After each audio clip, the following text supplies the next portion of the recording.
The EU has announced a €1 billion aid package to Afghanistan to stop what it called a major humanitarian and socio-economic collapse. It comes as G20 leaders met for a virtual summit hosted by Italy to talk about the country and its crises. Millions of Afghans are facing acute food shortages and have been internally displaced. Drought in the country has added to the already dire situation. The United Nations estimates it's affecting 25 of 34 provinces. The Taliban have called on the international community for an increase in support. The UN says the country is at breaking point. It's a race against time for us to reach each and every individual, and let's not forget. I mean, Afghanistan is among one of the world's one of the worst humanitarian emergencies in the world, with millions of people requiring relief, including more than 3.5 million people forced to leave their homes because of insecurity. Let's speak to Giorgia Orlandi, who's in Rome for us. Giorgia, good to have you. There's a real dilemma here for the international community. They need to work with the Taliban, a government that they refuse to acknowledge, to get aid into the country. How do they square that circle?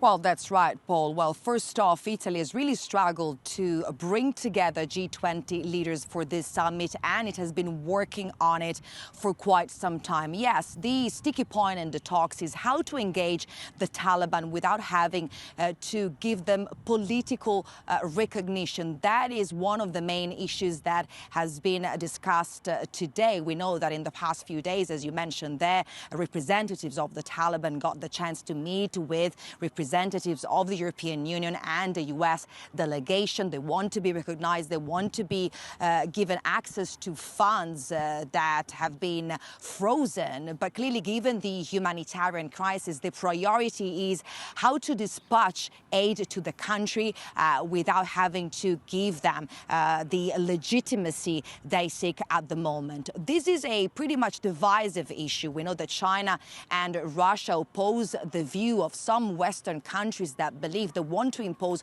political demands on the Taliban as a condition of aid. Now, we heard Draghi today. He said that there has been a multilateral response to the crisis. Leaders have now agreed to a UN mandate that would include all players that have offered help so far. And Draghi himself said that, yes, it is possible to engage with the Taliban. We have to engage with the Taliban, but that doesn't necessarily mean giving them political recognition.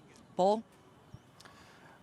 Giorgia, the EU announced extra aid for Afghanistan today. How dire is the economic and humanitarian situation in the country right now?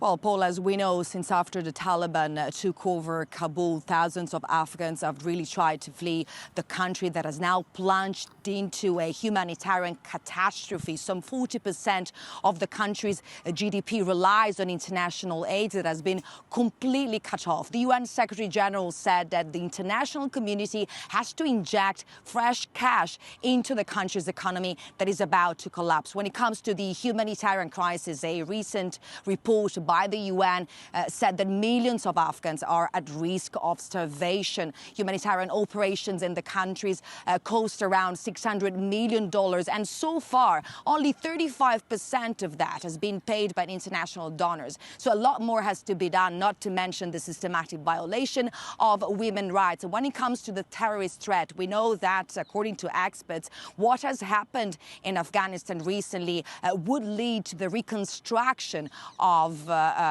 terrorist groups. We know that these has already bolstered Al-Qaeda, ISIS. We heard what has happened with the Islamic State affiliate ISIS-K that has already carried out dozens of attacks in the country. And together with that comes the issue of migration flows. We know that given the increasing number of migrants that are now fleeing the country, pressure has increased on neighbouring countries clearly. And these are some of the issues that have been also discussed during today's talks.